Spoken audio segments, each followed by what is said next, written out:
కట్టగట్టి కట్టేసారు కట్టేసారా dumping yard అంటూ తీసుకపోయి కట్టేనాడు.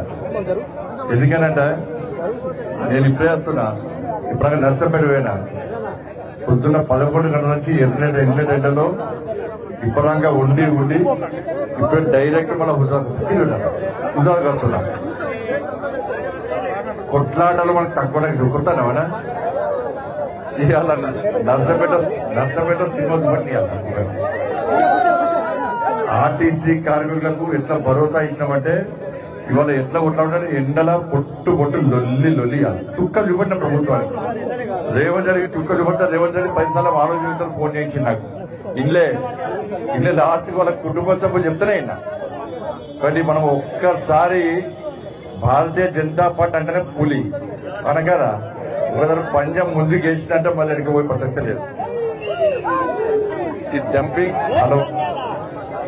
డంపింగ్ యార్డ్ బాధ ఏంటో నాకు తెలుసు అన్న. ఒక్కసారి ఇప్పుడందరూ కర్మాలు వెళ్ళినప్పుడు ఏం చేయాలంటే డ్యామ్ బ్రిడ్జ్ ఉంది కదా, దిగానే డంపింగ్ యార్డ్ ఉంటుంది. మీరందరూ పోయి ఒక 5 నిమిషాలు వాడబోతే ఖర్చు లేకుండా ఇట్లా నిలబడరాండి. వాళ్ళు అక్కడి నుంచి ఇటు రారు. ఏడిపోతారు తెలుసా, డైరెక్ట్ హాస్పిటల్ పోతారు. వీళ్ళకి ఎవరు రారు. ఇప్పుడు నెక్స్ట్ హుజాబాద్లో రోడ్లలో ఏం లేవట్టు ఏమొస్తున్నాయి తెలుసా, హాస్పిటల్ ఎవరితో తెలుసా, హాస్పిటల్ వస్తున్నాయి, పెద్ద హాస్పిటల్ హుజాబాద్ వస్తున్నాయట. ఎందుకు ఇక డంపింగ్ యార్డ్ గ్యారంటీగా మేము బిజినెస్ పొట్టు చేసుకుంటే పెద్ద హాస్పిటల్ అన్ని హుజాబాద్ పెద్ద బిల్డింగ్ వస్తాయి. చూసుకుంటారా డంపింగ్ యార్డ్ అంటే ఇవాళ కరీంనగర్ ప్రజలు బాధలు పడుతున్నారు, చాలా ఇబ్బంది పడుతున్నారు. ఇవాళ ఆ ఇబ్బంది మీరు ఇట్లా కామ్ కూర్చొని ఏదో తూతూ మంత్రంగా ఉద్యమాలు చేస్తే డంపింగ్ యార్డ్ వచ్చిందనుకో రేపు మీ భవిష్యత్తు ఖరాబ్ అవుతుంది, మీ పిల్లల భవిష్యత్తు ఖరాబ్ అవుతుంది. హుజరాబాద్ రోగం లేకుండా ఒక్కరుంటే అడిగి చాలా ఘోరమైన పరిస్థితి అన్న. ఇప్పుడు ప్రభుత్వం ఏం చేయాలి, సమస్య వచ్చినప్పుడు ఆ సమస్యను తీర్చడానికి ప్రయత్నం చేయాలి తప్ప ఒక సమస్య కోసం ఇంకో సమస్య సృష్టిస్తారు.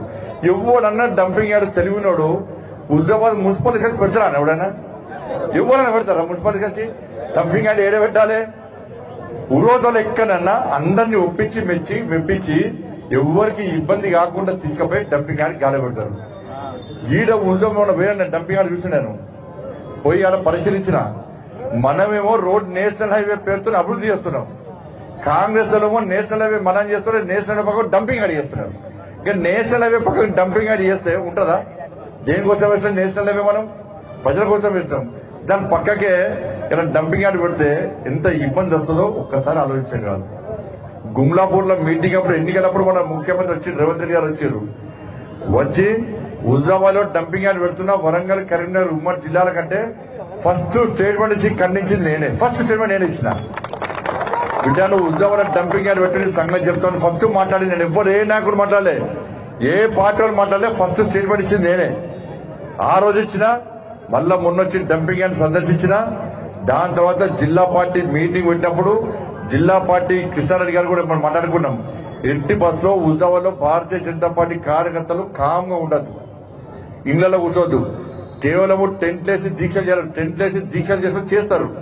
కానీ భారతీయ జనతా పార్టీ భారత్ మాతాకి జై అంటూ జై శ్రీరామ్ అని రోడ్డుకి ఎక్కి అగ్రెసివ్ గా ఆందోళన చేస్తే తప్ప వాళ్ళ డంపింగ్ యార్డ్ ఆగదన్న విషయాన్ని ఒక్కసారి గుర్తుంచుకోగల. హుజరాబాద్ ప్రజలందరూ కూడా, ఆ చుట్టుపక్కల గ్రామాల ప్రజలందరూ కూడా టెన్షన్ వాతావరణంతో బతుకుతున్నారు. ఇవాళ డంపింగ్ యార్డ్ వస్తుందా, వస్తే మా బతికేది. రేపు మీ పిల్లలకు పెళ్లిలు కూడా కావు. మీ ఎకరం మీ జాగలు గుంటలు ఎకరాలు ఎవరు కొన్నాడు, ఇక ఎవరు కొన్నాడు. మీ జాగలకు విలువ లేదు, లాస్ట్కు మన ప్రాణాలకే విలువ ఉండదు. ఇవాళ పిల్లలు చూడడానికి మీ ఊరికొస్తే ఎవరిస్తారు ముక్కు ఖర్చు పట్టుకుని మాస్క్ పెట్టి ఇవ్వాలి మీరు. కాబట్టి ఇటువంటి పరిస్థితి ఇవాళ హుజరాబాద్ వస్తున్నది. దీన్ని భారతీయ జనతా పార్టీ ఎట్టి బస్సులో వదిలిపెట్టది. లీగల్ గా కూడా ఇప్పటికే మాట్లాడుకున్నాం.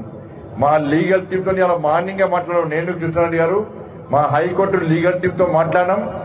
వాళ్ళతో కమిషన్ వేస్తాం. అవసరం హైకోర్టు గౌరవ హైకోర్టు కోరుతాం, కమిషన్ వేస్తామని అడుగుతాం. కమిషన్ వచ్చి చూస్తుంది. కమిషన్ వచ్చి చూసిన తర్వాత వాళ్ళు పక్కా రిపోర్ట్ ఇస్తారు. ఇక్కడ హుజరాబాద్ లో మున్సిపల్ పరిధిలో డంపింగ్ యార్డు ఎట్టి బస్సులో పెట్టరాదన్నది ఆల్రెడీ ఉంది. కాబట్టి ఇవాళ దానికి అనుగుణంగా ఇవాళ మేము చర్యలు తీసుకునే ప్రయత్నం చేస్తాం. దాంతోపాటు ఎస్సీ కమిషన్, ఎస్టీ కమిషన్ కూడా కాంప్లైంట్ ఇస్తాం. ఎస్సీ కమిషన్ రప్పిస్తాం. చాలా మంది ఎస్టీల ఇళ్లున్నాయి, వాళ్ళు ఇబ్బంది పడుతున్నారు. ఎస్టీ వర్గానికి సంబంధించిన ప్రజలు ఉన్నారు, వాళ్ళ ఇల్లునే వాళ్ళు నష్టపోతున్నారు. కాబట్టి ఎస్టీ కమిషన్ ఆశ్రయిస్తాం, ఆ కమిషన్ రప్పిస్తాం, వాళ్ళతో విచారణ జరిపిస్తాం, వాళ్ళ ద్వారా కూడా రాష్ట్ర ప్రభుత్వానికి ఆదేశాలు జారీ చేపిస్తాం. ఎట్టి బస్సులో హుజాబాద్ డంపింగ్ యార్డ్ విషయంలో ప్రసక్తే లేదు. వల్ల సమస్యలను కొని చేసుకునే ప్రయత్నం ప్రభుత్వం చేస్తున్నది. హుజాబాద్ లో కాంగ్రెస్ పార్టీ నాయకులు ప్రభుత్వం మీద ఒత్తిడి తీసుకురావాలి. మేము ఎవ్వరికి వ్యతిరేకం కాదు. అందరు కలిసి రండి, పార్టీలకు అతీతంగా ఉద్యమం చేయడానికి మేము సిద్ధంగా ఉన్నాం. కానీ టెంట్లేసి బీజేపీని తిట్టి, బీజేపీ నాయకులను తిట్టి, ఎవడో ఇంకోని తిడితే ఇలా మా ఉద్యమం ఏంటో మేము చూపడుతున్నాం. ఇలా మొన్న మా కార్యకర్తలందరూ రోడ్డు మీకెక్కి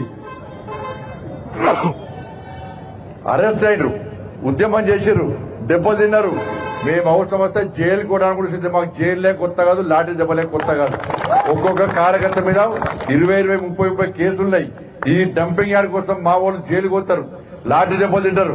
కానీ చివరకు హుజాబాద్ ప్రజల యొక్క ప్రాణాలను కాపాడడానికి ఇవాళ మా ప్రాణాలను పణంగా పెట్టి మీకు రక్షణ కవచంగా హుజాబాద్